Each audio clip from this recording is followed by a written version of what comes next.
The average casual will let you know that not a lot of college football, at least meaningful college football, happened last weekend.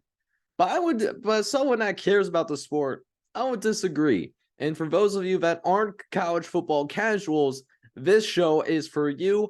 Welcome to the Any Given Saturday podcast. We are sitting on episode number 7, the 7th pod for Any Given Saturday. And the college football season is in full slate. We got a little bit of a teaser last weekend with 7 games in the week 0 slate, as they call it. And now we have a full slate of college football for the very first time. And I will tell you what, I am certainly excited for it. Got a lot to cover before Saturday kickoffs come to your front door. So much so that we're not going to have one podcast this week. We're going to have 2 podcasts this week because there's just so much to talk about over the course of the week. So I'm really excited to break it all down and so much more. First and foremost, we are going to spend some time taking a look at some of the week 0 results that caught my attention a little bit more. And I think it should grab your attention as well moving forward. And then also, we're going to start previewing a couple of games coming up in week number 1. Games that we'll see, because we have been blessed. Not only games on Saturday, we have games on Thursday, Friday, Saturday, and Monday. 5 consecutive days of just great college football coming our way. So we got a couple of games that we're going to preview here tonight. But that being said, we'll have those recaps for you, few game recaps. We're going to preview a couple of games for this weekend as well. And of course, I'm going to give you my updated top 25 because even though there wasn't a lot of games that happened, because of the nature of the results, I did make some tweaks to my top 25. So that being said, hope you guys are excited for the entirety of this podcast. And if you are, make sure you go ahead and smack that like button for me because in this ruthless game of getting noticed in the YouTube algorithm, just taking those 2 seconds to hit that like button is going to greatly help me out in that regard. And it's going to get this out to more passionate college football fans like yourself. And speaking of those passionate college football fans, you see this channel. It's not a very big channel right now, but you have a real opportunity to be an OG, to be a day one person for this channel. And to do that, all you got to do is hit that subscribe button. Join us in this journey. We're sitting at 20 subscribers right now. Just would love to keep growing this little community that we have going on over here right about now. But with that being said, let's not waste any more time. And future me that's going to edit this down later, we're a one-man show over here. This is going to be your first endpoint leading in to your first segment. So in case you guys haven't noticed, college football has officially started that last weekend. But college football did not start in the continental United States. We actually went over across the Atlantic Ocean. We went to Dublin, Ireland for our very first college football game. As you guys may know, Navy did end up taking Notre Dame this weekend. And while there were 2 teams on the field, we'll put it like this just to put it nicely, right? There were 2 teams that were on the football field. One of them came ready to play. The other one, not quite as ready. Notre Dame, when these 2 teams got together last year, Notre Dame did win this game, but it was a 35-32 victory. It was a game in which it was significantly closer. This game was a lot different. It was a not so close game at all. Notre Dame ends up winning big 42-3. And it was one of those games where for Navy, anything that went wrong actually did end up turning pretty wrong. You look at any facet of the game, Notre Dame just dominated on both sides of the football. Let's just keep it real. While Navy actually didn't turn the ball over, both teams took really good care of the football. No team turned the football over in this game. Notre Dame dominated 444 yards of total offense, while Navy was only able to amass 169 yards. That's all that happened over the course of this entire game. Now, what we did talk about this game, we previewed this game leading in to this matchup, and there were some things that I thought did happen that I was not surprised about, and then there were some things that, did catch my attention a little bit more. First and foremost, I don't think I'm very surprised in the fact that Notre Dame was able to have their way. The offensive line for Notre Dame is one of the best offensive lines in the country, and we did see that in full display in that Week 0 matchup in Dublin, Ireland. Navy just could not get anything going on the defensive side of the ball. They were not able to get any sort of meaningful push, as Notre Dame had 5 possessions in those first 2.5 quarters, and they turned them all into touchdowns. And a big reason for that was Notre Dame was able to move Navy off the ball, and they did it pretty consistently in their running game. They ran the ball 32 times, and they ran it for 6 yards a carry.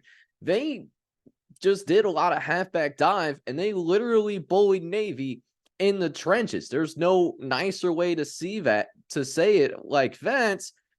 And it was one of those games where, yeah, Sam Hartman might have been highlighted by the AP, wrote a really nice article about him after this game.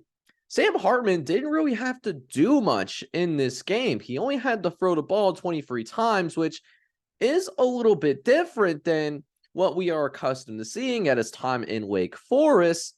But when Sam Hartman was asked to pass the football, they were extremely effective in doing that. Sam Hartman was extraordinarily efficient, 19 for 23, 251 yards, and 4 touchdowns. He was very effective, and he came as advertised to the relief of Notre Dame fans, because Tyler Buchner really struggled last season before he got hurt, and Drew Pine was fine. I thought he was an okay quarterback, but Sam Hartman is at another level, and we saw that in full display. And it helps that his offensive line gave him a lot of time. When he was at Wake Forest, he didn't always have that much time to make a decision, and seeing him have all day to throw the football, he just went out and put an absolute clinic. So, all things considered, I wasn't necessarily surprised that Notre Dame scored as many points that they did. I figured that Notre Dame was going to have their way on the offensive side of the ball. They had the much better offensive line. They were going to move Navy off the ball. And if Sam Hartman did his job, they were going to be fine on offense. And that's exactly what we saw. Notre Dame was more than fine on offense. They scored 40+ points. How can you be surprised by that? Now, the thing that I was surprised about, however, was the way that they handled the Naval triple option. Now, we were told that Navy was going to try to add some wrinkles in this triple option. They brought in an offensive coordinator from Kennesaw State to be a part of this program, and I was listening to it watching it on the broadcast. They're probably still about a year out from implementing those wrinkles, right? Because transitioning, and Georgia Tech has gone through this as well, transitioning from a triple option to a more traditional offense. That's always a tough ask, because the triple option is such a different type of offense than anything that we have seen in the college level. That's why at this point we've only seen the military academies run that triple option, Air Force and Army also being included. They didn't play last week, but you get my point. Here's what did surprise me, however. So Navy ran the football 48 times. They averaged less than 3 yards a carry in those 48 times that they ran the football. So they had less than 150 yards rushing on offense. And when that's the centerpiece of your offense, that's a massive problem. Now, Notre Dame is a significantly better team than Navy, but a couple of things that we talked about in terms of how Navy is going to be able to pull this upset off was that, one, first and foremost, Navy has to be really good at running the football. They don't leave themselves much room for error. So last year, they finished top 5 in rushing in the country, but when running the ball is literally all that you do, 260 yards isn't enough. I thought that they're going to have to be around 300 yards rushing in order to have a legitimate shot of winning this game. And they weren't even close. They were held to 126 yards on the ground. So Notre Dame did a really good job of containing that triple option. Matter of fact, the Navy midshipmen did not even score until a few minutes left in the game when they did settle for a field goal. That was how that they got rid of this shutout in the first place. It wasn't when meaningful ball was happening. By the time the fourth quarter rolled around, Notre Dame had their backups in the game. So Navy was able to get a field goal off of that. However, even with that, one thing that Navy did do well, they did win the time possession. I thought that was an important thing for Navy to do if they were going to win the game. Navy did win the time possession. It was 33 minutes to 26. So Navy did have a 7-minute advantage on offense. They held the ball more often than their defense was on the field. So that was a positive sign for Navy. Unfortunately, when Navy did have the ball, they weren't able to do much with it. Their passing game, and this is why I've always said that Navy needs to start strong. And that was another key point in this game. Navy had to start better. This was an issue for the Navy midshipmen last year, too. Navy, last year, they were outscored 81-43 in the first quarter of action. So, like I said, if it was going to be one of those games where Notre Dame was going to be up 14-3, 10-0, or in this case, 14-0, it was going to be a long day for Navy because their offense is simply not built to throw the football and get explosive plays in that fashion. Matter of fact, even when they were getting blown out, they only threw the ball 7 total times. They were 3 for 7. So for Navy standards, it's not terrible, but even with the big deficit that they were facing, they still went into their triple option because that's all they can really do on the offensive end. So moving forward, Navy does have to play significantly better in terms of execution of the triple option. And for Notre Dame, I mean, Notre Dame really exceeded expectations in this one because Notre Dame was only listed as a 20.5-point favorite there. And that was probably stemming from concerns in whether Sam Hartman was going to assimilate well into the Notre Dame offense. Were the receivers going to be able to step up? Did the defense get any better? And it looks like all those questions have answers for right now. Really good win for Notre Dame. They were expected to win, and that's why I don't say that it's an impressive win per se, but they handle their business, and they have USC on the schedule. They'll have to play Clemson and Ohio State on top of that. So this is a tougher schedule than what people realize, but they can play like this where they're handling their business against the teams that they're supposed to beat. They can have a really successful season. And who knows, if they can go 2-1 against Clemson, USC, and Ohio State, you're going to be in really good shape to possibly make the college football playoff. But there's still a lot of games to be played. Even this one, Notre Dame still has 11 games left. So who do both these teams play next week? Well, Navy is actually going to be on bye. They will not be playing this upcoming weekend. However, after this weekend, they'll play Wagner the following week. So they'll have 2 weeks to prepare for an FCS opponent. Hopefully they can use that as an opportunity to get right and get better since, there certainly needs some improvement to be had. As for Notre Dame, what Notre Dame will likely do is they'll go ahead. They'll return back home. They'll have their first home game of the season in South Bend, Indiana. They'll be taking on an FCS team themselves. They'll be taking on the Tennessee State Tigers. Will use that as a tune-up before they have to go to their first true road game of the season. And in that road game, they will take on North Carolina State. So, again, Notre Dame handled their business. Not really much else to say beyond that. Great win for the Fighting Irish, and we'll see what they can accomplish the rest of the season. As for Navy, got some work to do in order to get better. So we'll see how these two teams move for the rest of the season.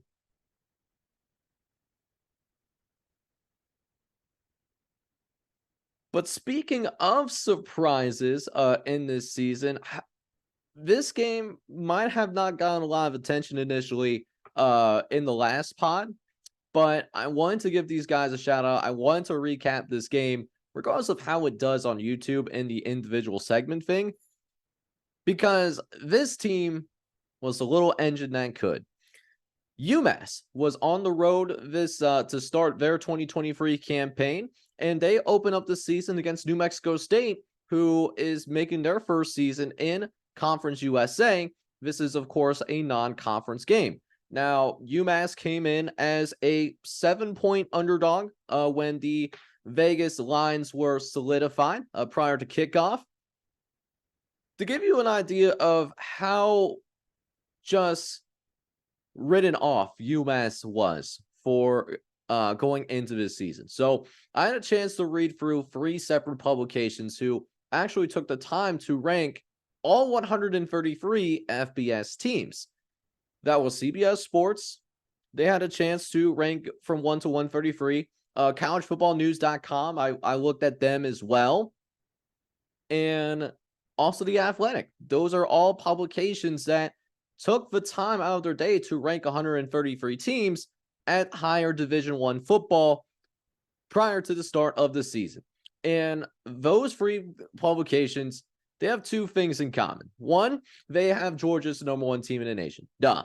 But more importantly to this recap, UMass was dead last in all 3 publications. They were ranked 133 in the country. And you'll see the score here. UMass won 41-30. But if you actually took the time to watch this game, this was actually kind of a game that went into 2 different gears. This was more of a defensive struggle than maybe what one would realize. So first 3 quarters it was a 13-10. UMass was leading 13-10 at the end of the 3rd quarter. And then in the 4th quarter, everything just went absolutely wild. UMass outscored New Mexico State 28-20. So there were 48 points scored in the 4th quarter. And for context, the over-under for this game was at 44.5. So that over was met in 1 quarter alone. That was how crazy this 4th quarter was. UMass was able to prevail, and this is a massive deal for the Minutemen as well. Why? Because this is the first time that they've opened up the season with a win against an FBS opponent as well since 1984. It's been 40 years since the last time that UMass opened the season with an FBS win. So history already being made for the Minutemen. And they did it on the road too. So happy for the UMass in this regard. So what happened in this game? First and foremost, turnovers. Turnovers played a very significant role in how this game turned about. UMass in this case took very good care of the football. They did not turn the ball over 1 single time. New Mexico State, I can't say the same thing. We ended up seeing them turn the ball over 3 separate times. We got a fumble loss and then 2 interceptions thrown by their quarterback as well. He still managed to throw for 3 touchdowns, but that's besides the point. So the turnover margin was a major player in this upset for this week. The biggest upset by Vegas standards that we saw in week number 0. And what's also crazy is that New Mexico State, they probably should have won this game. They outgained UMass 470-389. They had more first downs, 22-17. They had more time of possession, 32 minutes for the Aggies, while UMass held the ball for 28. So there's a bunch of different things that was in the favor of New Mexico State, but because a turnover margin was so bad, UMass was able to pull off that win. And that's a big reason for that. Now, one caveat in all of this is that UMass, they do have a new quarterback. This quarterback, Tyshawn Poe. I'm not going to say his full name because I already know that I am going to butcher it. I'm going to butcher it extremely badly. But this is a kid that actually saw playing time at the Power 5 level. This is a kid that for his first 3 years originally committed to Clemson and got in during mop-up duty. And, you know, he did his thing. And same thing at Georgia Tech. He transferred to Georgia Tech prior to last season. and it was the same thing, was getting mop-up duty. So this is the first time since 2018 that this kid had a chance to actually start, and he made the most of that opportunity. He ended up with nearly 300 yards of total offense. Again, took really good care of the football. Nearly 300 yards of total offense, has a rushing touchdown too. So you really love to see that. Now, all things considered, you guys see what's happening with who's playing who next week. UMass has to go on the road to take on Auburn. Do I think UMass is going to be able to beat Auburn? Probably not. That if UMass is able to beat Auburn, that would be an upset of monumental purposes. ESPN would be sending that notification before, like, right as the final happens. And there would probably be ESPN notifications about this specific game if it was even remotely close, right? So, but I did want to take the chance to shout out UMass here because, listen, UMass was a consensus team that was ranked at the very bottom, considered a very worst team in the country, and they shocked New Mexico State on the road too. So I'm not going to sit here and tell you that this is going to be a bowl team by any means. I don't think that at all. I don't want you guys to get that kind of impression. But at the same time, UMass is going to have a more dynamic offense this season, I think. This is a team that only averaged 12 points a game last year. And their offense, I had a chance to watch some of this game, and it's actually a pretty fun offense to watch. So keep an eye on the UMass Minutemen. They might not make a bowl game, but they're going to be a more exciting team to watch, though.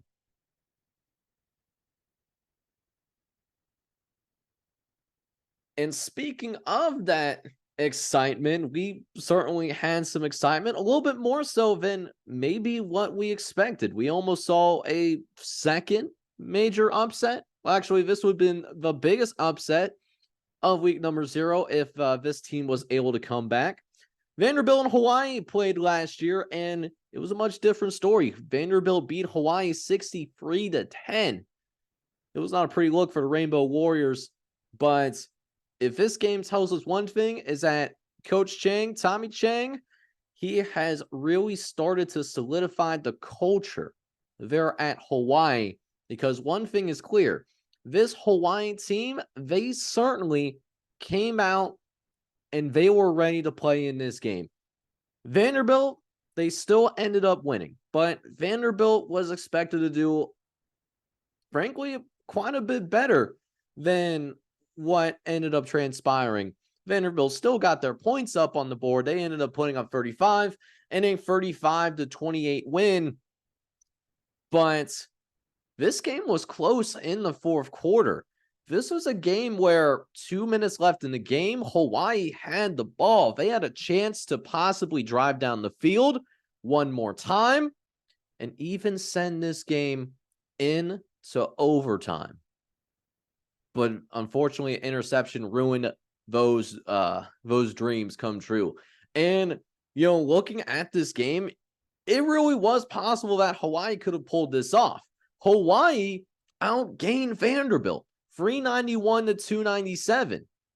They even held the ball longer than Vanderbilt, and that's a big surprise to me because Hawaii is an air raid team.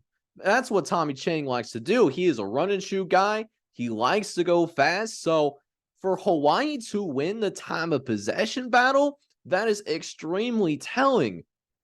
And that was even with Hawaii going 3 for 11 on third down conversions, but they got aggressive on fourth downs, and they were pretty good with their fourth downs, 3 for 4. So, Tommy Chang was aggressive. He didn't play timid by any means whatsoever.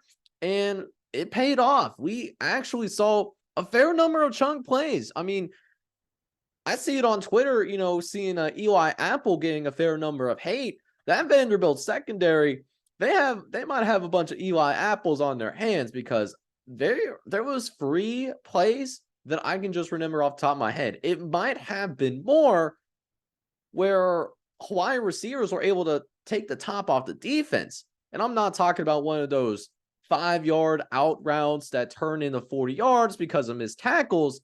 I'm talking about straight 40-yard bombs. And all the credit to the world to Braden Shiger.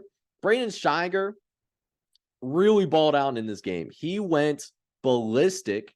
He went, where are we looking at? 27 for 35, 350 yards, 3 touchdowns, did throw a couple of interceptions, which does stink. But it was a good game, and it's a huge step up from last year.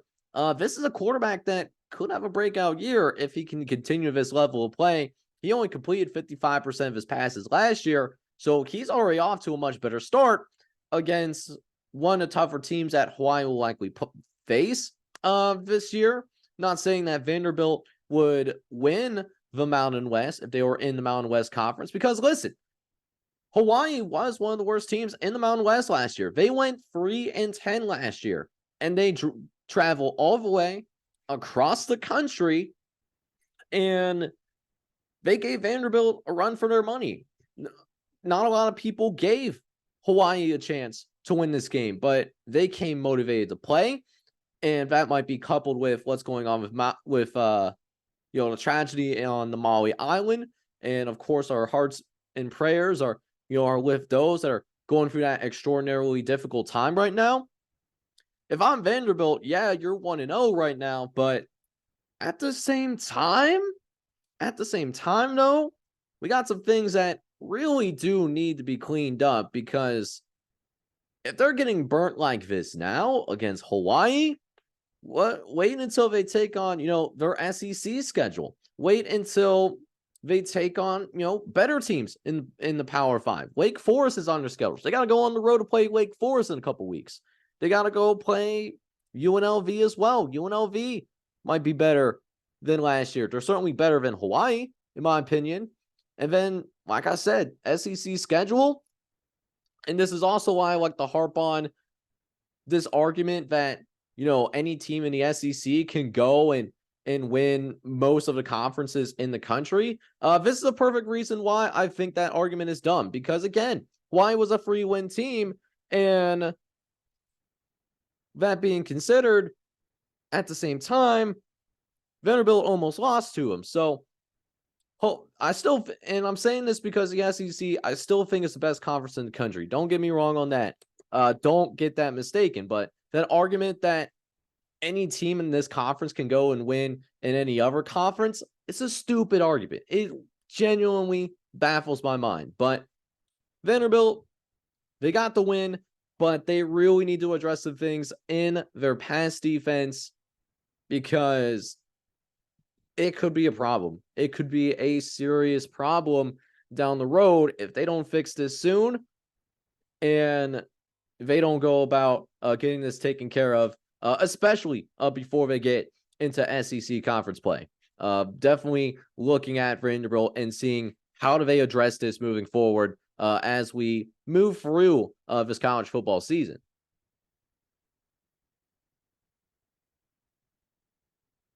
So that will wrap up all of the recaps that I wanted to go ahead and dive into for this week. Now, we only saw a grand total of 14 teams play in the week 0 slate.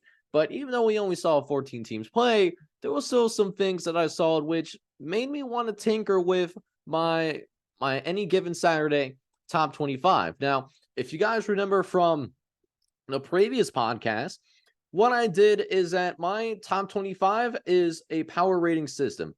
And what these power ratings are is it will determine who would be favored over whom on a neutral side field. That's what these power ratings are. Now, I'm not going to read you from 11 to 25. If you want to see 11 through 25, I will have it linked in the card in one of these corners here. Don't know which corner. That'll be a surprise for you guys. But at the same time, I did want to show you guys my top 10 because I did make a couple of changes based off of what happened in this top 10.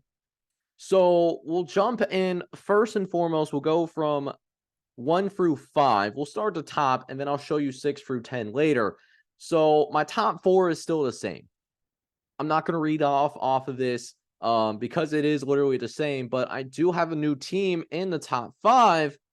USC was in this spot last week, and I decided to put Notre Dame at number 5 because they performed well above expectations in the Dublin game against Navy. Yes, it is Navy, and Navy could be garbage, but still had to go out and prove that you can stop that triple option. So because Notre Dame went out and played well above expectations, Notre Dame got a pretty substantial bump. They performed well above those expectations. So I moved Notre Dame into the top 5.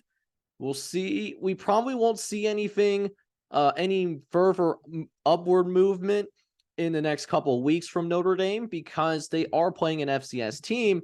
And in my power rating system, no matter how much you beat an FCS team by, you're not going to get any additional power rating points, if that makes sense, because it's an FCS team. You'll win. Congratulations. You want a cookie for that.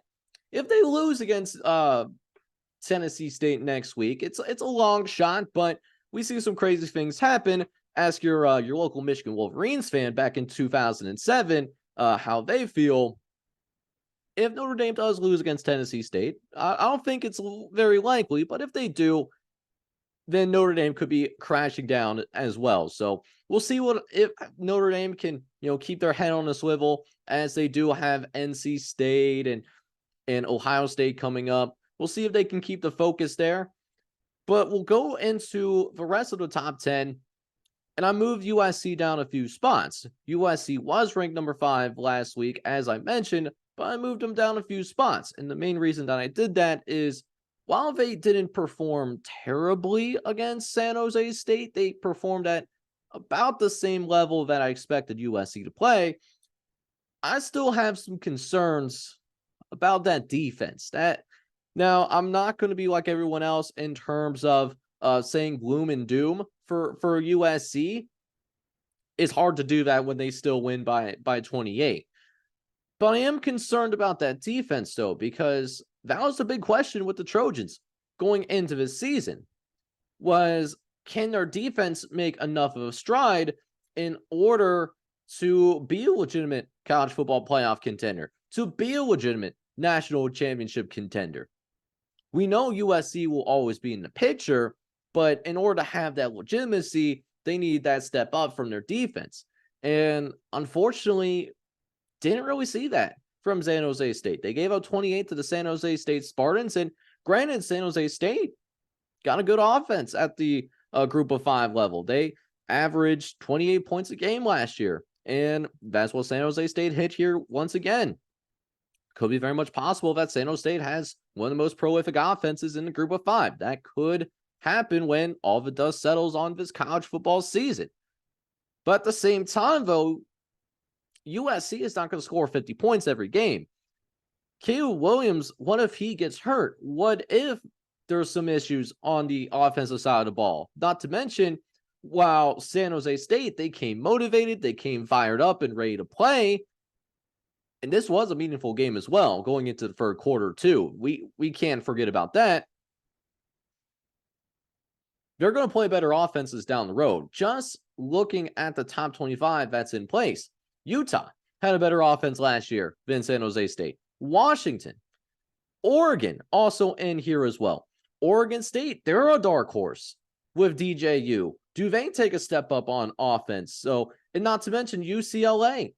They could be a dark horse team in that Pac-12 as well. Fringe dark horse, but they are a dark horse. So I want to see what USC does on the defensive side of the ball. But even though it looks like they moved down a few spots, the gap between Notre Dame and USC is really not that much at all. And I do want to point out, it is still early in the season. I do want to point that out with these power rankings. There's going to be a lot of volatility early in the year. But next game, USC will play Nevada at home. We'll see if they clean things up on the defensive side of the ball. If they do, then I could see USC moving right back up once again.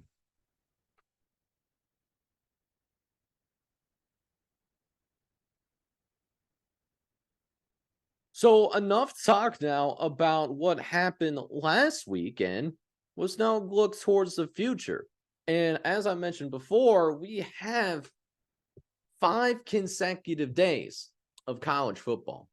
We got games on Thursday, we got games on Friday, and we got games all weekend long, all Labor Day weekend long. Saturday, Sunday, Monday, we got college football games all 3 days.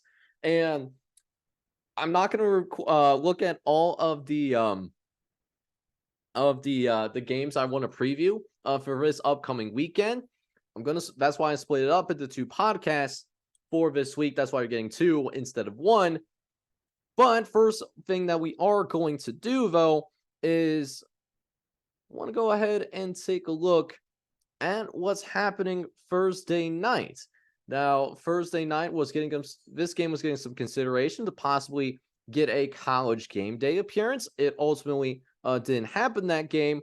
They're going to North Carolina for South Carolina instead, which that game alone, that is actually going to be a game in which we'll talk about in the next pod. But in this podcast, though, we'll talk about this Florida and Utah game. Now, Florida and Utah did play last year. This was a very tight game. This was a game that Florida found a way to win. Florida did find a way to win this game in the swamp.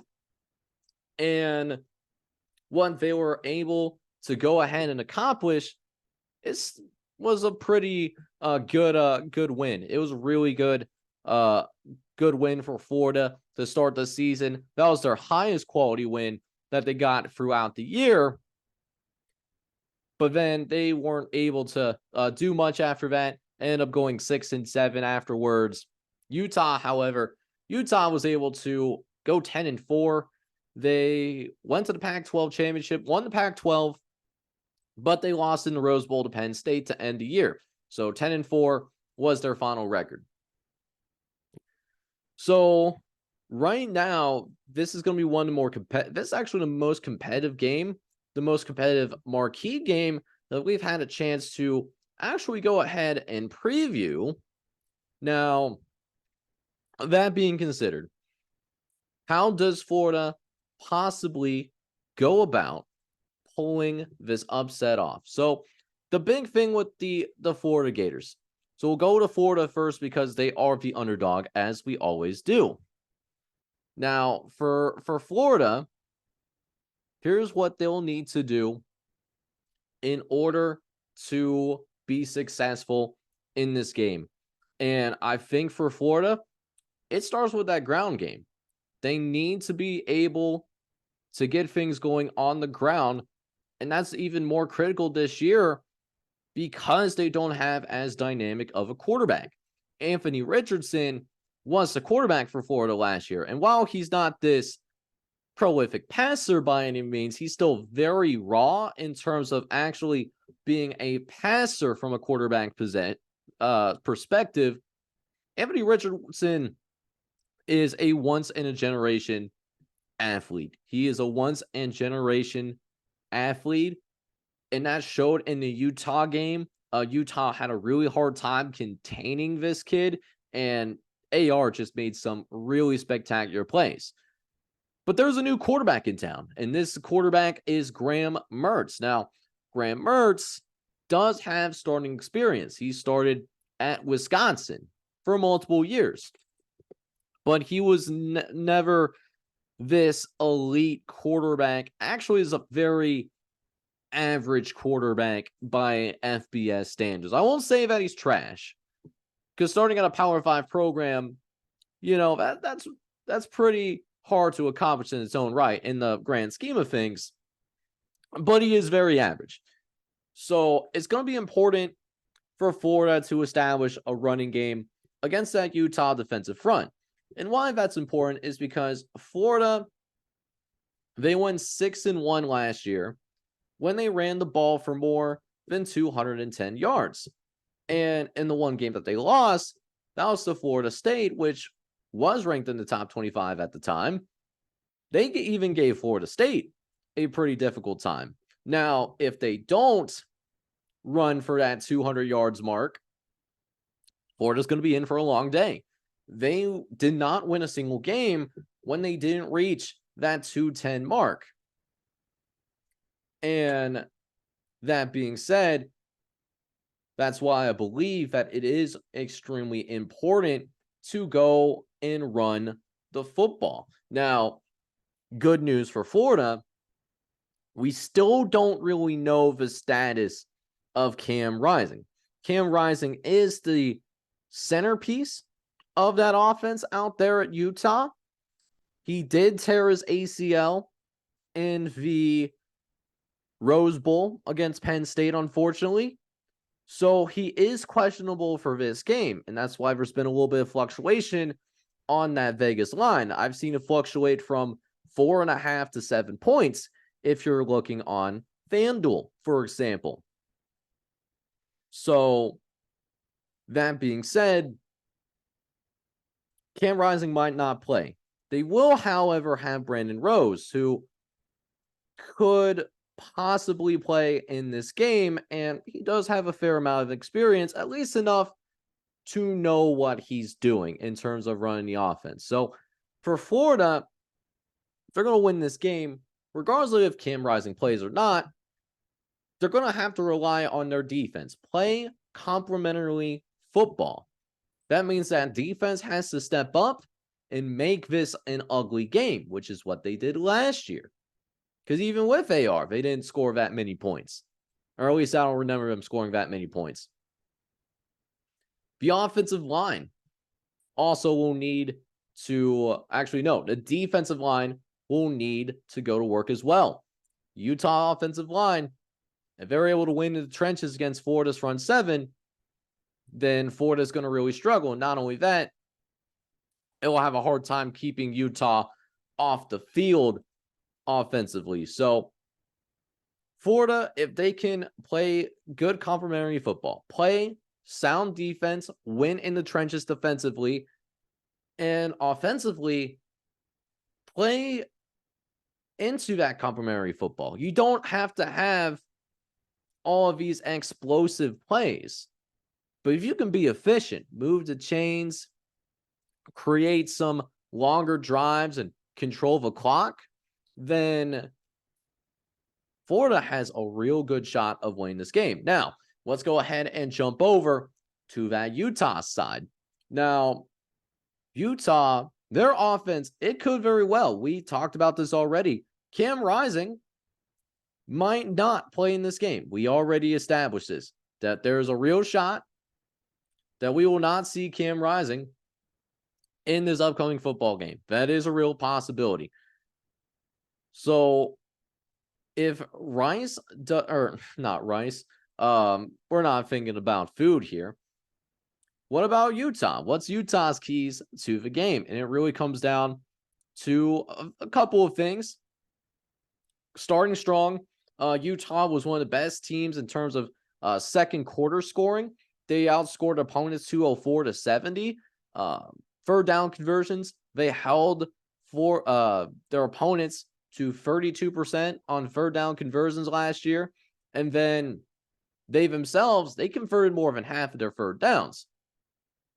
So that's a big thing. So even with Cam Rising does not play in this game, that doesn't mean that Utah won't have an explosive offense this season.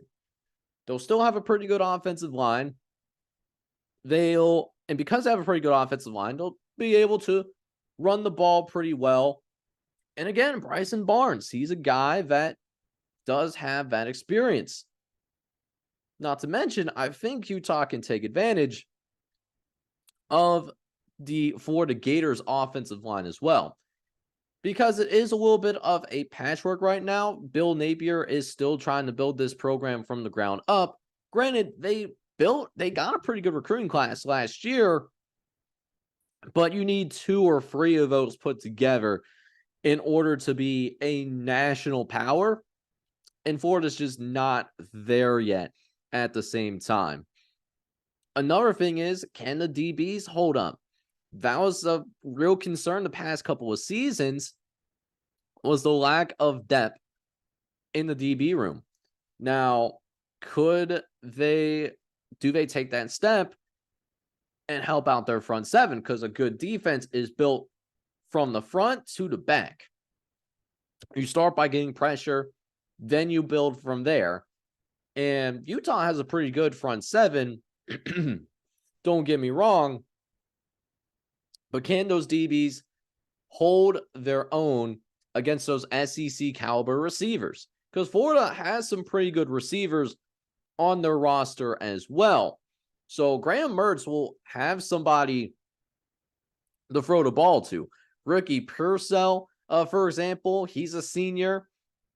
And then they have a pair of running backs, well, Trevor Etienne included, the little brother of the Indy Etienne that is with the Jaguars right now. So, a little bit of a fun fact for you there too.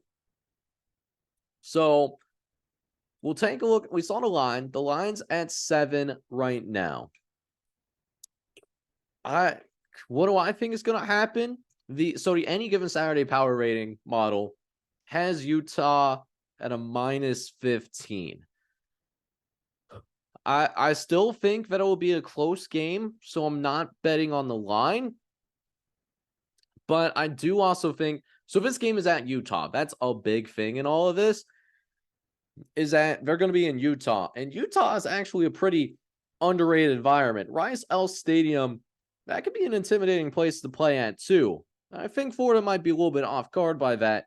I think Utah does win this game, but I think at the same time, it is going to be a close game as well, like it was last year. Could possibly go to the final play of the game.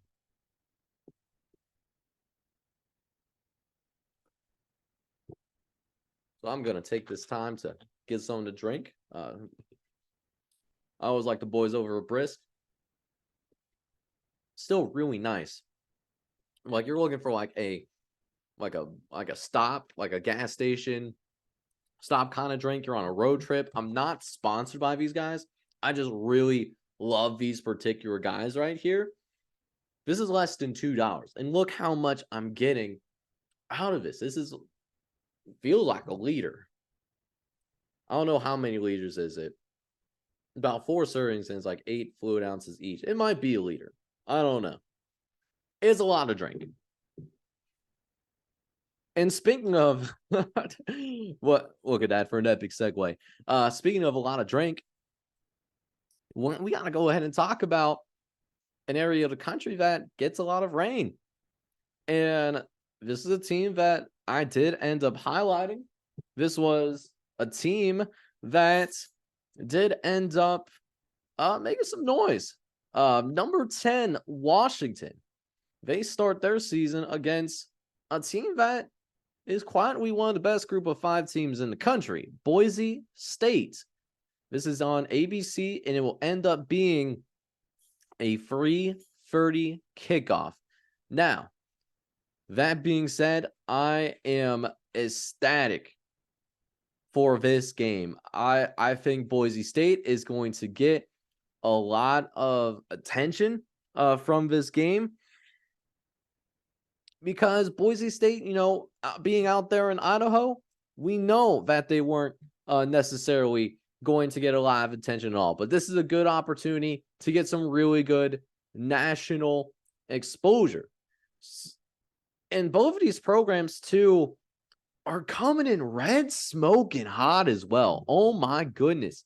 So Boise State last season, they ended up winning 4 of their last 5 games. They capped it off with a bowl win against North Texas, and that was in the Frisco Bowl. That was in an absolute thriller. And then we also have Washington. Washington, they rattled off at least 5 consecutive wins to end the season. I actually thought they should have went to the Pac-12 championship game because I think the Pac-12 was set up to where you have the 2 best teams in the in the conference, regardless of division, go to the Pac-12 championship, and it's regardless of divisional format. So I actually thought Washington was going to get in. Utah got in instead. I don't know if it was like a tiebreaker rule, but I thought Washington was very close to going to the Pac-12 championship last year. That's what I'm saying. In spite of that, they did end up winning their last 5 games. That does include wins against Oregon State, and Oregon on the road. And oh, how about this 27-20 victory over a certain Texas team that was in the Alamo Bowl? So Washington, and this is another reason why I'm excited about this game as well. So one, both of these teams are teams that are receiving votes in the AP poll. So Boise State winning this game could catapult them into the top 25. Washington is a team that I have as a dark horse in making the college football playoff. That was a team that I predicted to get in at the very beginning of the season. And Washington winning this game will get them one step closer in doing that, because you're going to have to be at least 12-1 and win your conference to probably get in to the college football playoff. That's just reality of it. 2 losses, never have cut it at any point. They certainly won't let that happen to a Pac-12 team. Just throwing all that out there. Now, this Washington team in a game, and this is the matchup that I'm really looking at. What I'm looking at right now is I'm looking at the quarterback battle that is going to transpire between these 2 particular teams. Washington, we know about their quarterback, Michael Penix Jr. And Michael Penix Jr. had an excellent season last year. 31 touchdowns, 8 interceptions, threw for 4,600 yards. He showed that he was back. He is back to his old self. We saw this kind of potential in 2020, back when he was at Indiana.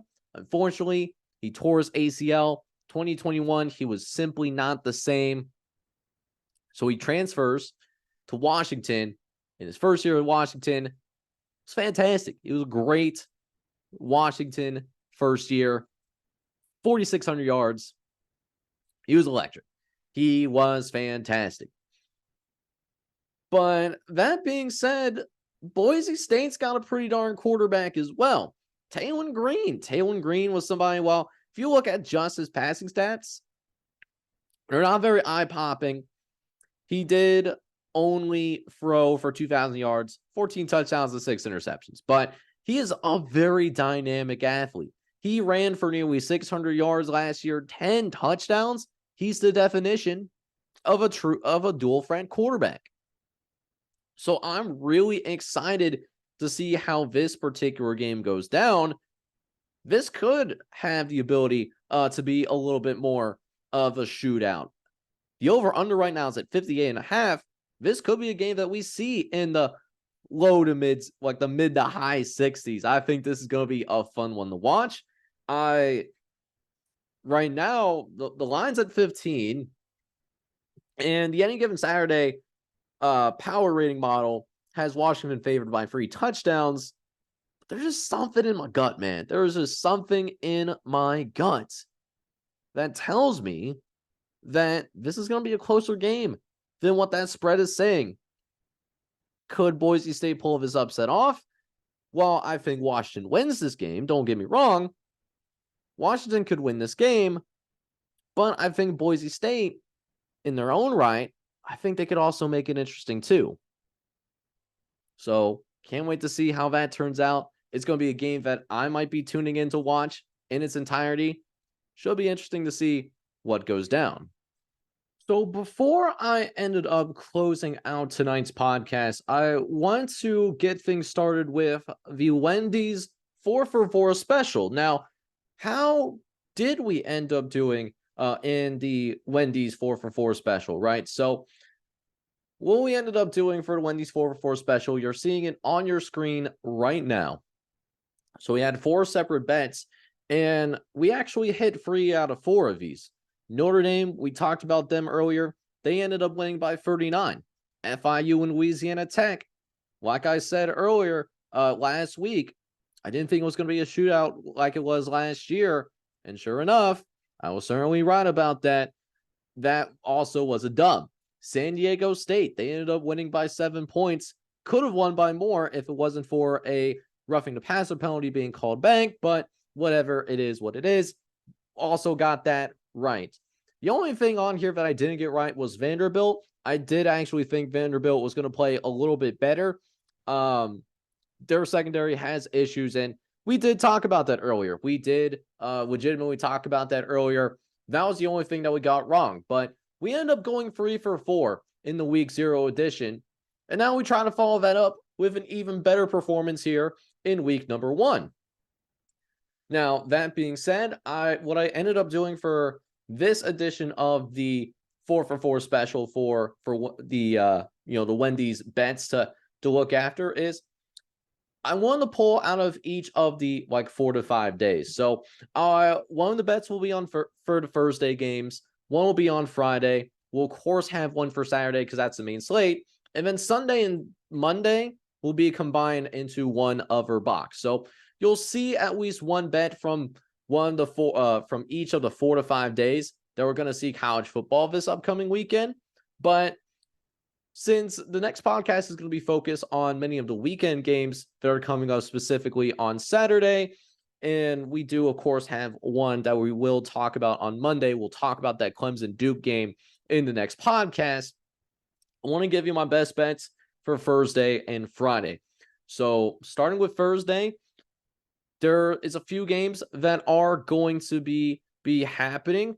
And out of these games, one bet that I really like moving forward is, as of right now, the Florida and Utah game. So I'm not betting on the spread itself. That's not where I'm looking at. If you want to bet on the spread, I would lean towards Utah, but I'm honestly fading the spread for that particular game. I think there's more value in that over-under. As of right now on FanDuel, this is as of August 28th. You'll see this podcast probably on Wednesday, maybe Tuesday, if I can get this edited in time. So that being said, the over-under right now is at 45.5, and both of these offenses are pretty prolific offenses. Utah, they ended up scoring on average close to 37 points a game. This is a pretty prolific offense. And Florida was no shabby team either. They averaged about 27, 28 points a game. So that being considered, I actually think this is a more of a high-scoring game this time around than what we saw this time last year. I think regardless who ends up winning this game, one thing that I feel pretty good about is for them to cover that 45.5. I think we see this game at least in the 50s when we have that Thursday night special. Now, as for Friday, we have a similar number of games. I believe there are 4 games that are happening on Friday, if my memory serves me correctly. So this time for Friday, I'm looking at an actual spread. I'm looking at the Miami Hurricanes, and I think the Miami Hurricanes are going to try to come out and try to prove a lot of people wrong. Now, do I believe that Miami is this bad team? Not necessarily. I think they're going to be a good team in the MAC this year, but I think Miami wants to try to send a message that they aren't the same Miami team last year. This is a team that got embarrassed. I mean, this is a team that got blown out by Mid-Tennessee State of all people. They was down bad last year. We're going to put it like that. But I do think Miami bounces back. I do have them, while not ranked in the top 25 in my power ratings, I do have them as a top 30 type of team as of right now. I just think there's too much talent to do what Miami did last year. I think we have a regression to the mean, and I think it starts with that Miami of Ohio game. Right now, the last time that I checked that, Miami was at 16.5. That's for the Hurricanes, not for the Redhawks. I'm taking that minus 16.5 for the Friday's games. And if you want to see what I choose for Saturday, as well as that Sunday, Monday slate, you're going to have to go ahead, hit that subscribe button for me, hit that notification bell, because I will reveal that in the next full podcast. But with that being said, I am going to go ahead and wrap things up tonight. I'm pretty sure I'm at well over an hour. I didn't see exactly where I'm at, but I'm pretty sure it's at well over an hour at this point. if I include all those other games I want to preview, I probably would be at over 2 hours, but I don't know if my voice can handle that. So I'm going to go ahead and give my voice a little bit of a break, and I will come back to you guys hopefully in a couple of days so I can preview the rest of the games for you guys. But that being said, this is the Any Given Saturday podcast, and I am your host, Jake. And with that being said, I will see you guys hopefully in a couple of days so we can preview a bunch of big time games that are happening this weekend.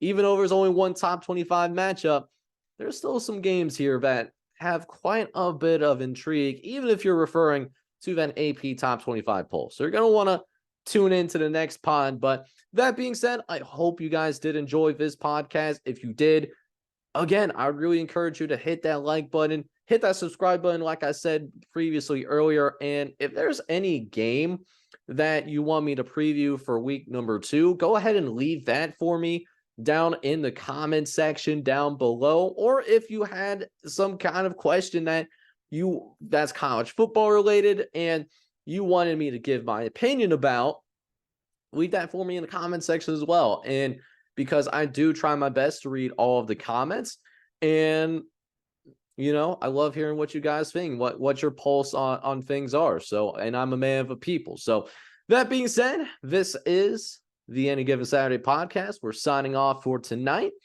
but until next time, I'll see you guys later. I hope you all take care, and here's to another day closer to more college football action coming your way. Good night, everybody.